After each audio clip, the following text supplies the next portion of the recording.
Good morning, good afternoon, whatever it is, wherever you are. It's me again, Jen. Hello! And we are talking today about the Star Spinner Tarot. It's a brand new to me and really brand new to the world kind of deck. It was made in 2022 and it is by Truggles, who is an artist. Actually, let me see if I can find the actual name of this artist because, yes, it is. Maybe at the back. Yeah, the little book is like really okay.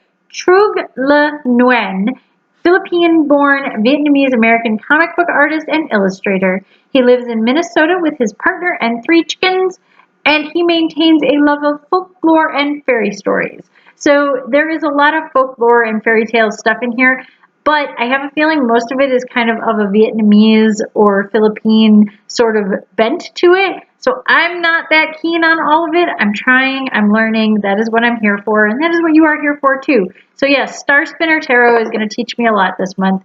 And it does have the 4 suits represented, and they're pretty clearly represented. So I have today the swords. So number one thing that I'm going to tell you that I do not like about this one is obviously blue is for water, not air. And this happens a lot with swords, that the swords being air cards, they don't have a lot of yellow, and I understand why, is also because the story of the pips in the swords cards it's kind of sad, it's kind of depressing and somber, and I feel like we look at the color yellow and we think happy and joy, and we look at the color blue and go somber and depressing and kind of sad and kind of dark. So I think that's part of the reason why there's so many cards in the swords that are blue, but it still bothers me. We'll go with that.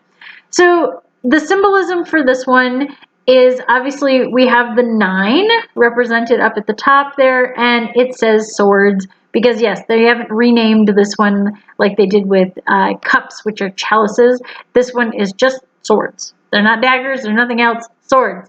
So we have our 9 swords on the wall, which we see a lot in this card. This is a pretty typical, true to the traditional symbolism of the tarot with this one. Again, it is a Rider-Waite based deck. So if you look at a Rider-Waite deck, you will see the 9 swords on the wall. It is a dark background, and the character is usually sleeping. Sometimes they are sitting up and like have their head in their hands like they woke up in the middle of the night. Every once in a while, we see just an empty bed, which tells us that our character is so wrought with anxiety that they are wandering around instead of getting a good night's sleep.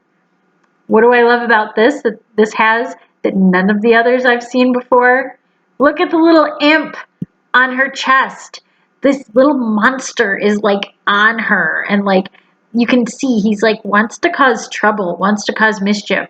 He's getting into her head, and she looks kind of distraught, kind of perplexed by everything, and maybe stressed out, anxious, having nightmares. Her eyes are closed. Are they closed because she doesn't want to see the demon, or are they closed because she is dreaming and he is part of her dream, her nightmare? I really like this because, yes, the point of this card is to represent our anxieties, our demons, our fears, our concerns, and they do feel like sometimes they are standing on our chest. They are crushing us. We feel that tightness in our chest. We feel that tightness in our heart, and that's what it feels like something is standing on us and causing all this mischief and like getting into our heads. So I do really like that. This little kind of demon creature with his little tail and little wings and sharp pointy teeth. It's a freaky little critter. I like this. So as far as like sticking with the traditional symbol, yes, excellently done. But adding that little touch of the demon on here, I really like that.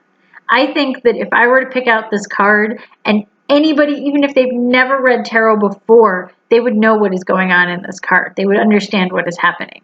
So I really like this.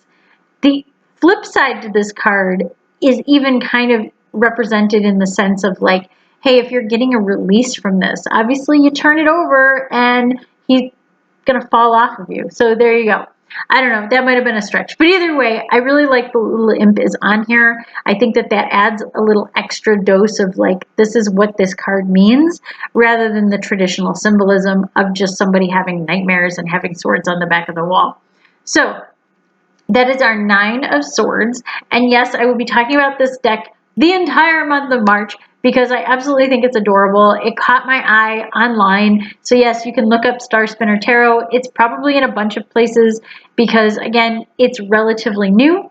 And I'm going to see if I can look up some of the comic book stuff too by Truggles. So until next time, stay safe, stay healthy, stay happy, and I'll see you again soon. Bye!